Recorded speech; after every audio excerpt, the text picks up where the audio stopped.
تو رسول اللہ صلی اللہ علیہ وسلم نے ارشاد فرمایا کہ جب قیامت کے دن جنتی جنت میں اور اہل جہنم جہنم میں چلے جائیں گے، اس سے پہلے تو نفسا نفسی کا عالم ہوگا نا، بس میں کسی طرح چلا جاؤں. جب چلے گئے نا جنت میں تو اب سکون مل گیا، دائیں ہاتھ میں اعمال نامہ سرٹیفکیٹ آ گیا تو فوراً اپنے رشتہ داروں کی طرف بھاگے گا جن کو تھوڑی دیر پہلے کہہ رہا تھا میرے قریب مت آؤ.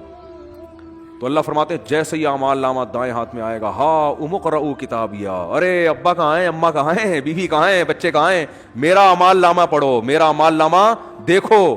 دکھائے گا سب کو لا لا کے، انی ظننت انی ملاق حسابیہ، مجھے یقین تھا کہ ایک دن میرا اعمال نامہ مجھے ملنے والا ہے، اسی یقین کی بیس پر تو میں عمل کرتا تھا، آج دیکھو اللہ نے میرا اعمال مجھے دکھا دیے. فہو فی عیشۃ راضیہ، اللہ فرماتے ہیں ایسی زندگی میں ہوگا کہ زندگی اس سے خوش ہوگی. یہ بھی قرآن کی عجیب بلاغت ہے. بھائی ہونا تو یہ چاہیے ایسی زندگی ہم اس کو دیں گے کہ یہ اپنی زندگی سے خوش ہوگا، لیکن قرآن کہہ رہے یہ نہیں، ایسی زندگی ہم اس کو دیں گے کہ زندگی اس سے خوش ہوگی. یہ بلاغت ہے، مبالغہ ہے.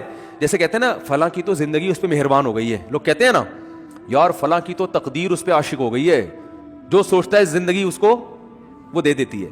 تو اللہ فرماتے ہیں ایسی زندگی کہ یہ تو چھوڑ دے کہ وہ زندگی سے خوش ہوگا، نہیں ہوگا، زندگی اس پہ مہربان ہوگی، ایسی پیاری زندگی ملے گی. تو جب یہ ہو جائے گا وہ جنت میں چلے جائیں گے. تو جنت میں شروع میں تو اپنا ہی حساب کتاب ہو رہے ہیں اور یہ انار کے باغات اور یہ سیب کے باغات اور یہ نہریں اور یہ انہی میں. تھوڑے دن کے بعد اس کو خیال آئے گا یار وہ ہمارے ساتھ انڈا موڑ پہ چائے پیا کرتا تھا ایک بندہ، وسیم نام تھا اس کا، آج کل مارکیٹ میں شارٹ ہے، وہ کہاں گئے. پھر آہستہ آہستہ نا اپنے ریلیٹو یاد آئیں گے، فل ان دا بلینکس تو کر دیا کرو. وہاں جا کے بھی جنت میں بول رہے ہوں گے کیا بول رہا تھا ہم نے آگے. ٹھیک ہے، تو وہاں پھر آہستہ آہستہ بندہ بولے گا سب سے پہلے بیگم کہاں ہے بھائی. اگر مرد جنت میں گیا بیگم جہنم میں تو وہاں گئے یار ہو سکتا ہے بولے یار چلو ٹھیک ہے، یہ بھی ممکن ہے وہ کھمبا بچانے والا نہ ہو جائے نا، یہ کیفیت نہ ہو. تو وہ جائے گا بولے گا بھائی بیگم کہاں ہے، بچے کہاں ہیں، باپ کہاں ہیں، بھائی کہاں ہیں، رشتہ دار کہاں ہیں، فلاں آدمی کہاں ہے، فلاں کہاں ہے. تو آہستہ آہستہ جتنا قریبی رشتہ ہوگا نا، جس سے جتنا تعلق ہوگا وہ یاد آنا شروع ہوں گے اور وہ ادھر سزا کھا رہے ہوں گے جہنم. تو نبی صلی اللہ علیہ وسلم نے فرمایا یہ جنتی اللہ سے اپنے رشتہ داروں کے اور ریلیٹیوز کے بارے میں لڑیں گے. ظاہر ہے اللہ سے تو لڑنا بھی حرام ہے اور اللہ سے لڑنا کسی کے بس میں نہیں ہے. یہ بلاغت ہے. کیا مطلب اتنی اللہ سے دعا مانگیں گے، اتنا پیچھے پڑیں گے جیسے کوئی لڑ رہا ہوتا ہے. جیسے قرآن میں آتا ہے یجادلونا فی قوم لوط، ابراہیم علیہ السلام کو جب پتہ چلا کہ لوط علیہ السلام کی قوم تباہ ہونے والی ہے، فرشتے جا رہے ہیں، تو اللہ کہتے ہیں ابراہیم ہم سے جھگڑا کرنے لگے کہ بھائی قوم لوط کو ہلاک مت کرو، کیونکہ ابراہیم نرم دل تھے تو جھگڑا کرنے لگے. اللہ سے جھگڑنا تو کفر ہے نا. تو یہ قرآن کے بلاغت ہوتی ہے، یعنی ایسی دعائیں مانگنے لگے جیسے ہم سے لڑ رہے ہوں. جیسے کوئی فقیر چپک جائے نا آپ کے ساتھ، او بھائی 5 روپے دے دے، 5 روپے دے دے، آپ کہیں لڑ کیوں رہا ہے یار، کہتے ہیں نا لڑ کیوں رہا ہے، اور جان چھڑانے کے لیے بعض دفعہ اس کو پیسے دے دیے جاتے ہیں. پتہ ہے مستحق نہیں ہے لیکن یار جو چپک ہی گیا پھلترو کی طرح پھلترو لفظ یاد رکھو، صحیح ہے نا ٹھیک ہے.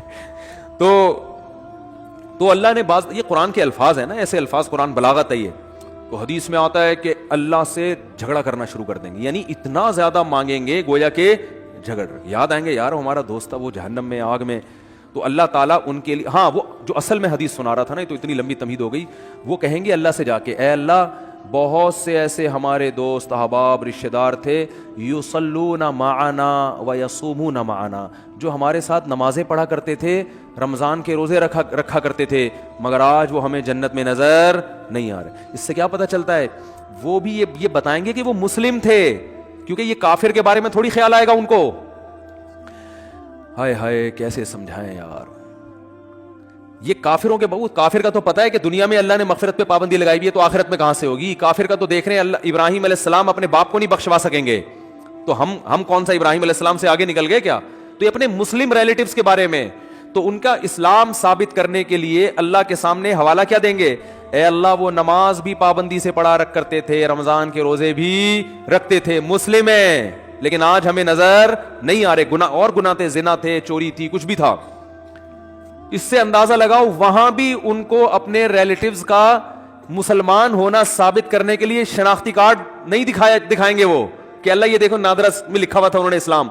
وہاں بھی اللہ ثبوت مانگے گا، اسلام کا ثبوت کیا تمہارے پاس، تو ثبوت پیش کریں گے. اللہ تو تو جانتا ہے, تو اعمال نامہ نکال کے دیکھ لے, نمازوں میں ہمارے ساتھ کھڑے ہوتے تھے, رمضان کے روزوں میں ہمارے ساتھ ہوتے تھے, روزے نہیں چھوڑتے تھے رمضان کے, اور نہ نماز چھوڑتے تھے, کیونکہ اسلام کا رکن ہے نا یہ. تو پھر اللہ حدیث میں آتا ہے حد بندی کرے گا. اچھا تو ایسا کرو جیسے حد بندی ہوتی ہے نا, گورنمنٹ جیسے بعض موقعوں پہ جیل کے قیدیوں کو چھوڑتی ہے, تو انتہائی سنگین نوعیت کے مجرموں کو رکھا جاتا ہے, اس سے کم درجے کے مجرموں کو چھوڑ دیا جاتا ہے, اور کچھ کو تخفیف کر دی جاتی ہے کہ بھائی ٹھیک ہے سزا تو تھی 14 سال, لیکن سفارش کی وجہ سے وہ کیا کی جا رہی ہے, 7 سال کی جا رہی.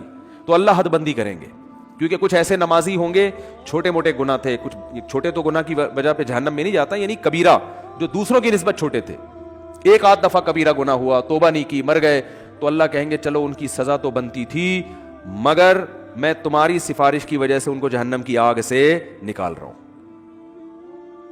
تو حدیث میں آتا ہے وہ نکال لیں گے, جنتی آرام سے بیٹھ جائیں گے, بھائی چلو نکل گئے, بھائی وسیم بھائی بھی آ گئے. وسیم بھائی بھی جنت میں بھی ہوں گے, ایسا نہیں ہو کہ وسیم کو آپ بولیں گے.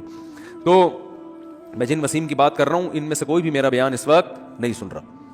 تو جنتی نکالنے کے بعد پھر کہیں گے, پھر تھوڑا عرصہ گزر جائے گا, پھر خیال آئے گا بھائی وہ تو اپنا دوست تھا یار, اس کو بھی تو نکالنا ہے بھائی. پھر حدیث میں آتا ہے, نبی صلی اللہ علیہ وسلم فرماتے ہیں اللہ سے آ کے سفارش کریں گے.